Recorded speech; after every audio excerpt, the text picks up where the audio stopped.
What if knocking down that wall between your living and dining room didn't actually solve anything?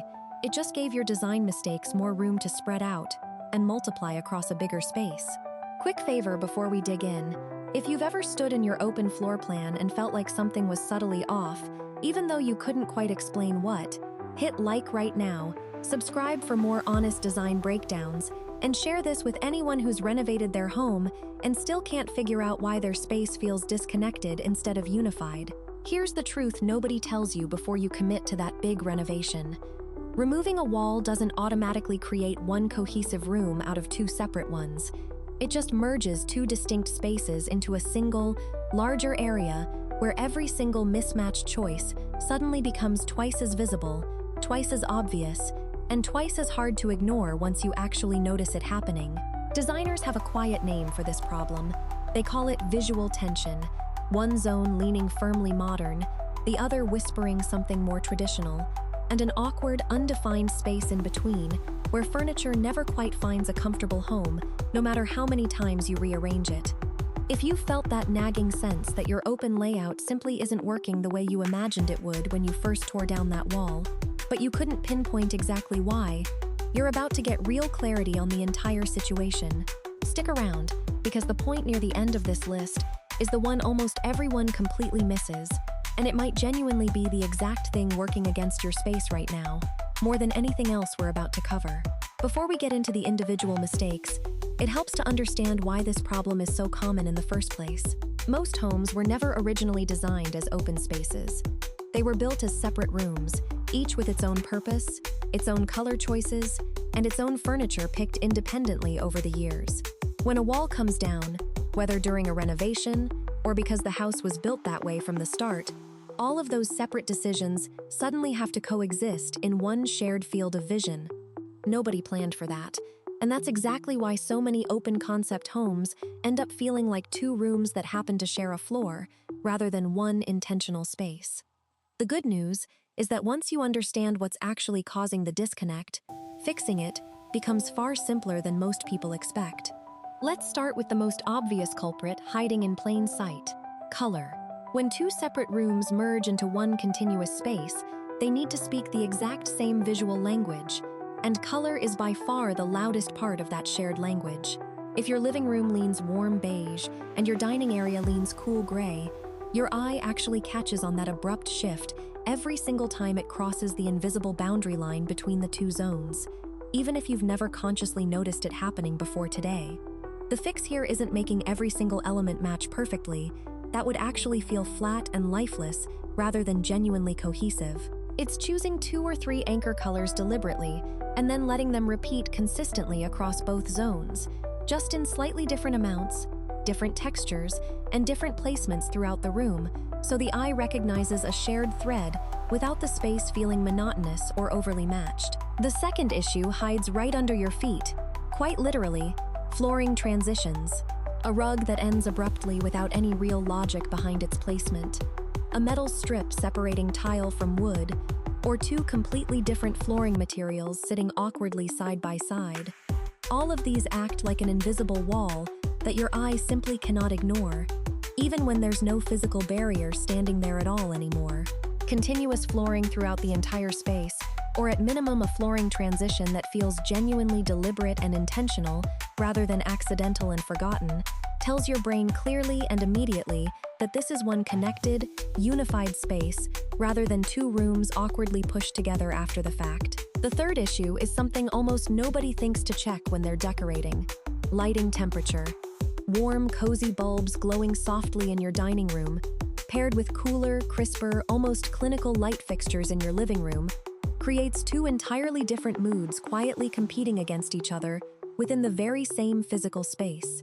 This particular mismatch is one of the most overlooked reasons an otherwise beautiful open floor plan still feels subtly split in two, even when the furniture and colors are perfectly coordinated everywhere else. Unify the light temperature consistently across both areas of your home, and the entire room suddenly starts to breathe as one connected, harmonious whole, almost instantly and almost without any additional cost involved. The fourth issue involves a missing sense of flow between how your furniture pieces are arranged relative to one another. If your sofa faces one direction entirely on its own, and your dining table sits completely disconnected from it, almost as though the two pieces belong in separate apartments rather than the same open room, there's simply no visual conversation happening between the two zones at all. Strong, successful open layouts rely heavily on clear sightlines, meaning furniture is angled thoughtfully so your eye naturally travels from one zone into the next, rather than hitting an abrupt dead end of visual randomness somewhere in the middle of the room where nothing quite connects. The fifth issue is the complete absence of one unifying design element tying the entire space together. Cohesive open concept spaces almost always repeat something consistently throughout. The exact same wood tone showing up in both areas, the same metal finish on hardware and fixtures, or a recurring pattern that appears in both the living room and the dining room in some form. Without that single connecting thread running through the space, your eye genuinely has nothing to latch onto as it moves through the room, and the whole area ends up feeling like two separate design ideas that just happen to get placed next to each other by pure accident rather than intention. If you're recognizing your own living room in any of what we've covered so far, drop a comment below telling me exactly which mistake just clicked for you personally. I read every single comment, and it genuinely shapes what topics I cover in future videos on this channel. The sixth issue is rug sizing that fails to match sensibly across your two zones. An undersized rug tucked awkwardly under your living room seating area, paired with an oversized rug anchoring your dining table on the opposite side of the room, creates a scale imbalance that feels subtle at first glance, but genuinely unsettling once you actually notice it happening every time you walk into the space. Rugs throughout an open space need to feel proportionate, not only to the specific furniture sitting on top of them, but to each other, across the entire combined room, creating a sense of visual rhythm and balance rather than randomness scattered across the floor. The seventh issue is the one almost everyone overlooks entirely when planning their open concept space: your ceiling. In an open floor plan, your ceiling is often the only truly continuous surface left connecting both zones together. Since the floor naturally gets broken up visually by furniture groupings and the walls separating the rooms are simply gone entirely from the equation. A consistent ceiling color running throughout, a shared exposed beam detail, or matching light fixtures installed overhead can genuinely stitch your entire room together in a way that walls used to accomplish automatically back when these two rooms were still fully separate from one another before the renovation. The eighth issue involves furniture pieces that share absolutely no visual relationship with one another whatsoever. Pairing a sleek, streamlined modern sofa with an ornate, heavily carved traditional dining set isn't eclectic in the good sense of that word. It's simply disconnected and visually confusing to anyone walking through the space. Real cohesion doesn't actually require matching every single piece of furniture throughout your home. That would feel stiff and impersonal. It requires that every piece share at least one common trait with the others nearby, whether that's a similar leg shape, a shared material like wood or metal, or a comparable silhouette, something small enough that your eye instinctively recognizes the underlying relationship between the pieces without you having to consciously think about why it works. The ninth issue is failing to clearly define your separate zones without relying on physical walls to do that job for you automatically. Open concept living was never actually meant to mean completely undefined living, even though so many homeowners end up treating it that way once the wall comes down. Without a wall standing between spaces, you genuinely need other design tools instead. A rug clearly marking one zone's boundary, a deliberate shift in ceiling height between areas, a pendant light hanging with real visual purpose over the dining table, or furniture placed with clear intention rather than randomly scattered throughout the space, all working together to signal clearly, this is the living area over here, and this is the dining area over there. Skip this crucial step entirely, and your beautiful open space quickly collapses into one large, undefined blob, with no clear identity or purpose anywhere inside it, no matter how nice the individual pieces might be on their own. The 10th and final issue on this list involves your windows throughout the shared space.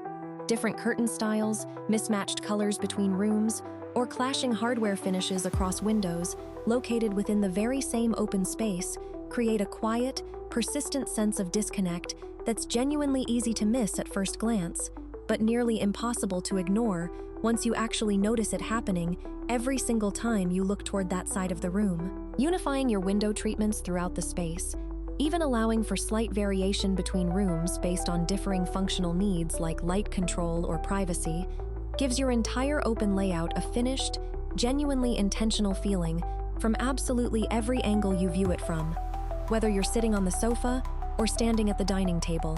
So there you have it, 10 quiet saboteurs working steadily against your beautiful open floor plan without you ever fully realizing it was happening in the first place.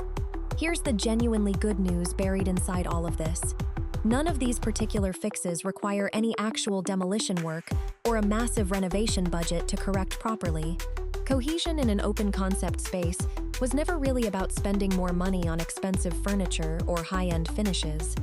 It's fundamentally about making sure that every single design choice you make throughout the space speaks the exact same visual language as the choice that came directly before it. Room after room, zone after zone. Think about it this way for a moment. Your home doesn't need to look like it belongs in a glossy magazine spread to feel genuinely cohesive and put together. It simply needs every element within it working together toward the same overall goal, rather than quietly competing against one another for attention every time someone walks through the front door. Small, thoughtful adjustments, swapping out one lighting fixture for a warmer bulb, adding a slightly larger rug that actually matches the scale of the one across the room, repainting your ceiling the same soft tone as your walls, can transform how an entire room feels almost overnight, often without spending very much money at all in the process. It's also worth remembering that cohesion doesn't happen by accident, and it rarely happens all at once either. Most homeowners fix these issues gradually, over several weekends or even several months, tackling one mistake at a time rather than trying to overhaul the entire space in a single push. Start with whichever mistake felt most obvious to you as we went through this list. If it was the lighting, swap your bulbs this week. If it was the rug sizing, measure your space honestly before your next purchase. Small, deliberate corrections compound over time, and before long, the two rooms that once felt like strangers sharing a floor will start to feel like a single, thoughtfully designed space that finally makes sense together. So tell me honestly, which one of these 10 issues hit closest to home for you and your own living space? Leave a comment below, and let's actually talk it through together. I read every single one and genuinely want to help you figure out exactly where to start on your own home. If this video gave you that uncomfortable little jolt of recognition, that's literally my living room right now moment. Subscribe for more honest design breakdowns exactly like this one, delivered every single week without fail. Hit that like button so this video reaches someone else out there who's been quietly staring at their own disconnected space, wondering exactly what's missing without ever being able to name it themselves. Thank you so much for watching all the way through today, and I'll see you in the very next one.